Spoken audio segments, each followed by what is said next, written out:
Hi everybody, welcome back to another edition of Stuck in the Studio. I'm Justin Whitty, the curator of the Cleve Carney Museum of Art, and today we're going to speak with Gwendolyn Zabicki. Gwen is a painter and curator based in Chicago. You may remember her from when she curated a show at the Cleve Carney Art Gallery in 2018 entitled On Anxiety. That exhibition featured painters from across the country who dealt with different forms of anxiety in their work. Today, Gwen walks us through her home studio, shares some of her paintings with us, and even has an assignment of sorts for our viewers. So now I'd like to hand it over to Gwen. Hello, welcome to my basement. This has been my makeshift studio during the pandemic.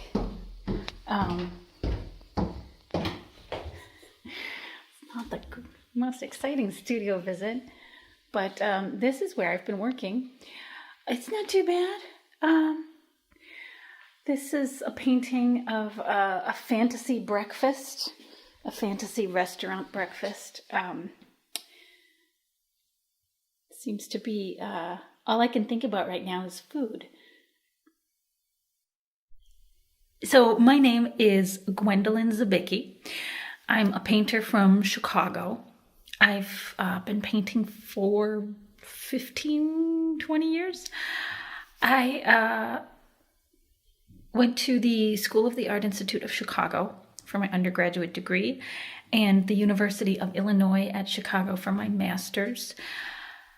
I have been curating and painting since I graduated in 2012.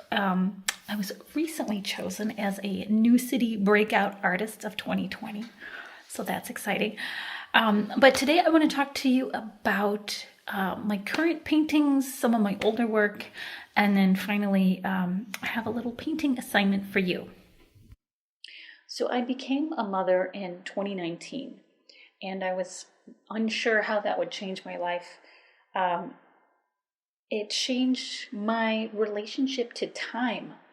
I'm awake more hours than I used to be, and I'm a lot busier than before, but there's also a lot of downtime during the day when I'm holding or feeding my sleepy daughter, and it's these times that I'm alone with my thoughts, and those thoughts became the subject for my current body of work. It's the fleeting, flickering thoughts that come and go that I'm most interested in. The first thing you think about when you have a little baby is how tired you are and how just exhausted and sad. These two paintings are called "The Best Place to Cry is in the Shower." And I found the car is also a really good place to cry. A day crying, night crying, the shower's the best.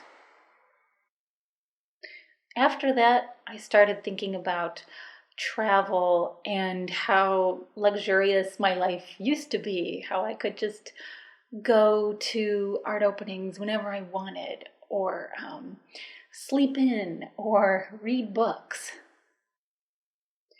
But then I started thinking about and remembering more subtle things, like a man who held the door for me and my bulky stroller, and just how grateful I was. Or just fleeting a bride I saw in a shop window.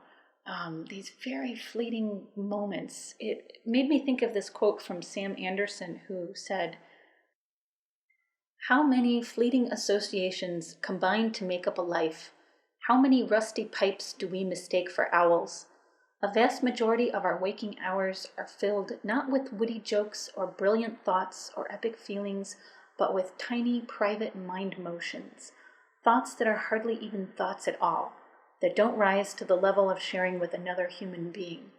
That millisecond when, again and again, a rusty pipe looks like an owl, or a newscaster's voice reminds you of a long-gone uncle, or a daily routine sets off a small chain of involuntary associations. These are almost nothing, and yet they are who we are." The act of painting these fleeting thoughts is an attempt to capture a nearly invisible but very large part of being alive.